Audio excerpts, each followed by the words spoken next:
Have you been outside? It's cold, and there's only one thing that cold means in the kitchen: soup. So today I'm making a delicious soup that will warm you right up. The simple and healthy kimchi stew.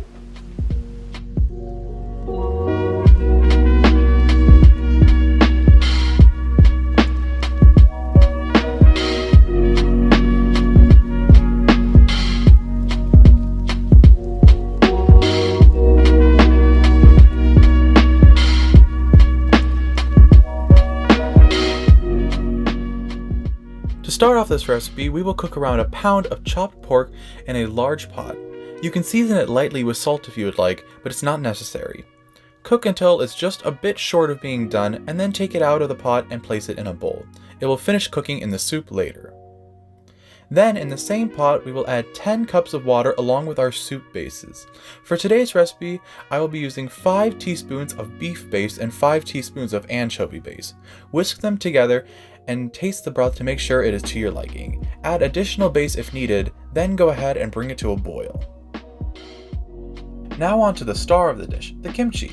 If you can, I would recommend visiting your local Korean mart to pick up this item. The flavor will be deeper and more balanced than what you might find elsewhere, but if necessary, I think that the kimchi that Costco sells is actually pretty good and will do in a pinch. Anyways, pull out around 2 to 2.5 pounds of kimchi and place it in a bowl. If you bought the 64-ounce container like me, it should be a little over half of the container's worth. If that seems like a lot of kimchi, that's because it is, and that's a good thing. This is kimchi stew after all. Just be sure to clean up after yourself, or your mom will be very angry at you for spilling kimchi juice on her nice countertops. Once you've got your kimchi, go ahead and add it to the broth along with the pork from earlier. Optionally, you can also add some of the kimchi juice if you want an even stronger flavor. Next, we will add some Korean red pepper flakes, gochugaru, and Korean red pepper paste, gochujang. This will not only add more flavor and a spicy kick, but also a beautiful red color as well. How much you add will ultimately determine how spicy the stew is, so you can vary the amounts according to your own taste.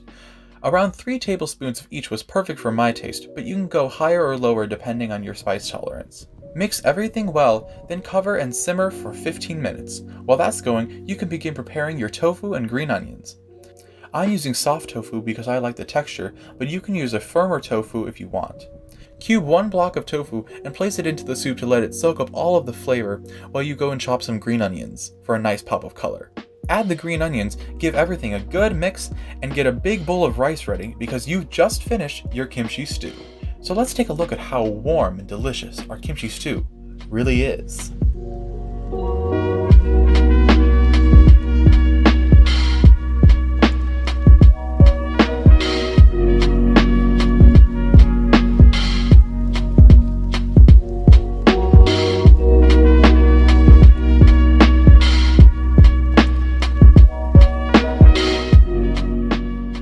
So we made kimchi stew. My mom has been making this recipe for us ever since I can remember, and it has always been one of my absolute favorites.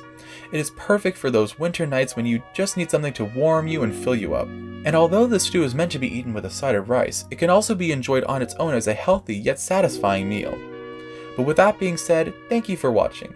And if you enjoyed today's recipe, please feel free to like, comment, and subscribe, and consider sharing it with your friends. Otherwise, stay tuned and I will see you next week with a new video. Bye!